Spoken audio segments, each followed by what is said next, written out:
She got fired for being pregnant. They just didn't put it in writing. An email, restructuring. 2 lines. No punctuation after her name. She read it 3 times, waiting for a 4th line that didn't exist. The screen dimmed and clicked her out.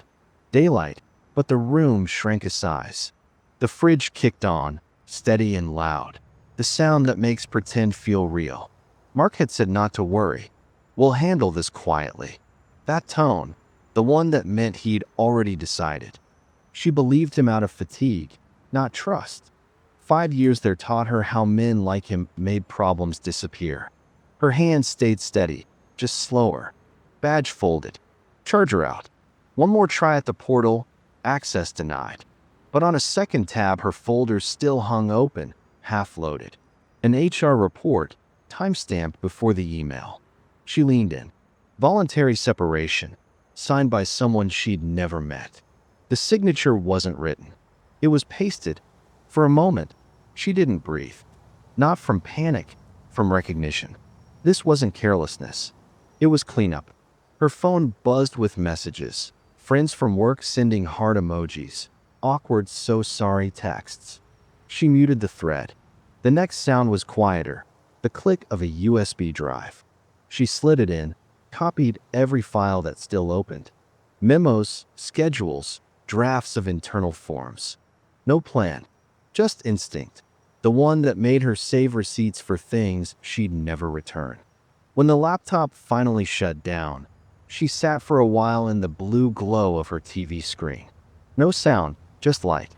Outside, someone's car alarm chirped twice and stopped. She thought of Mark saying, "You'll be fine." It echoed now like a dare. The next morning, she didn't turn on the TV. She opened her laptop instead, not the company one, her own. The same emails were still there, but now she read them like evidence, not memories. Each line sounded different when she imagined someone else reading it aloud. Mark's messages were clean, careful, never a word that could hurt him. But there were small things, phrases he repeated, timestamps that didn't match, the HR replies that always came too fast, patterns that only someone like her would notice. The sound of typing filled the apartment. Slow, steady. She wasn't writing anything new, just renaming files, sorting them into folders. Payroll, correspondence, restructuring. A quiet rhythm, the kind that makes time vanish. By noon, she'd built a map. Who signed what? Who forwarded which report? Which line in the audit trail didn't belong? Her finger traced the lines on the screen like roads. She didn't know why she was doing it yet. It just felt cleaner than sitting still. Her phone rang once. HR. She watched the screen light up, then fade. They didn't leave a message. She rubbed her thumb against the desk. The wood felt dry, splintered. She opened a chat window, the one she'd used with Mark. The last message was his. "Let's handle this offline." She scrolled up, watching the tone change over weeks, from flirtation to caution to command. She took screenshots. At 3 p.m., she heard the mail slot clatter. A company envelope, final paycheck, Cobra notice, no signature. She left it unopened on the counter. The sun had shifted. The apartment looked different now, like a place that belonged to someone else. She stood by the window and saw her reflection overlap the street outside. That moment felt strange. She looked calm, but something in her eyes was awake, sharp.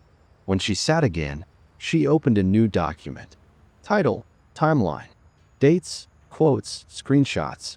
She didn't write how she felt, only what she could prove. Then a thought landed, quiet but final.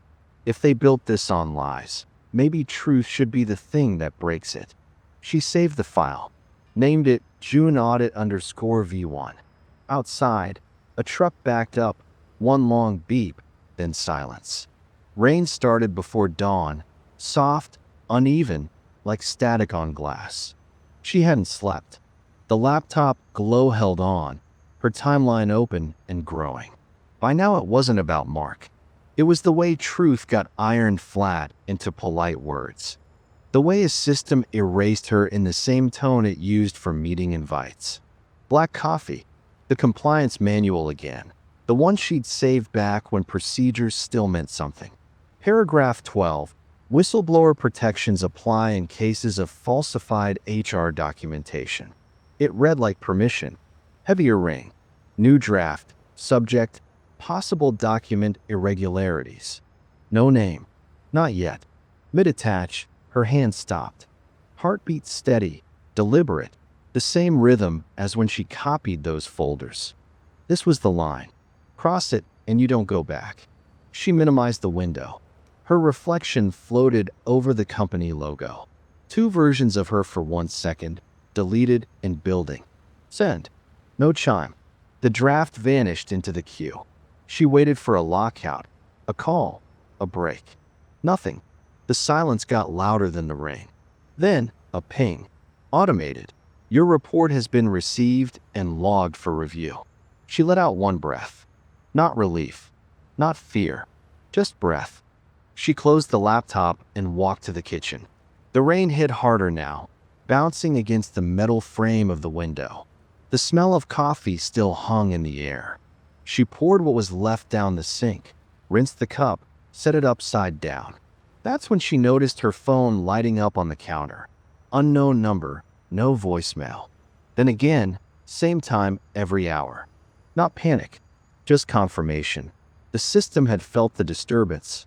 By Thursday, the call stopped. Worse. Silence meant they were regrouping. She checked her email again. No updates, no confirmation, nothing beyond that first automatic reply. For most people, that would have been the end. For her, it was proof the machine was still spinning. The next phase came like muscle memory. An old internal tool. She'd tested it years ago. Her name still sat in the credits. The flicker of a smile, then gone. Audit trail exceptions. Slow load. Data ran like blood through a suit and tie filter. There, the signature mismatch on her termination form. The path pointed back to Mark's department. She hovered over print, then pulled back.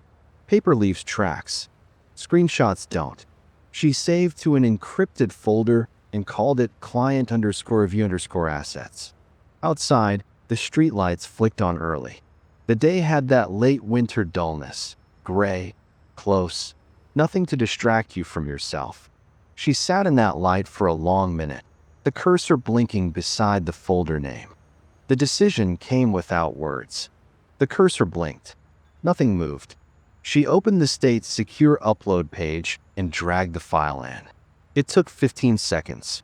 Then the bar turned green. That was it. Nothing cinematic. Just a quiet finality.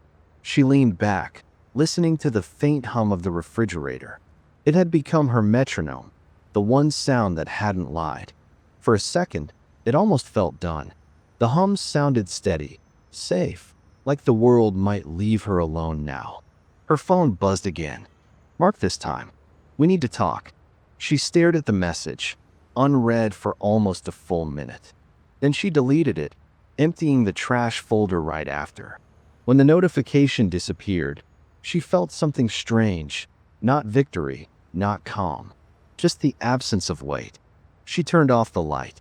The apartment went dark except for the screen, still showing the empty upload window. Somewhere in that blank blue glow, the line between loss and payback stopped being visible. A month later, her name appeared again, not in the system, but in a report. Former employee, corroborated evidence of policy violation. No one said her name out loud. They never do when the story flips. She found out through a friend still inside. He called late, whispered like someone talking in church. "Mark's out," he said. "They're cleaning house. Whole audit team's under review." She just nodded, though he couldn't see it. Next morning smelled like new snow. She walked to the corner cafe she used to hit before work. Same grinder, same clink of cups, the soft radio hiss. The rhythm felt different, slower, lighter. Her phone buzzed. Case closed. Action taken. No details. No signature. She didn't smile. She closed the email and watched steam curl off her cup. Clean wasn't the word. Clear was. Across the street, a man in a suit stepped out, talking into his phone. The door thudded shut, that same heavy sound. The old tension rose and left. She tasted the coffee. A little bitter. Fine. On the way out, she dropped a folded page, the last print of her timeline. Ink smudged where her thumb had been. The wind caught the edge before the lid fell. He'd called it just a formality. Now it finally was.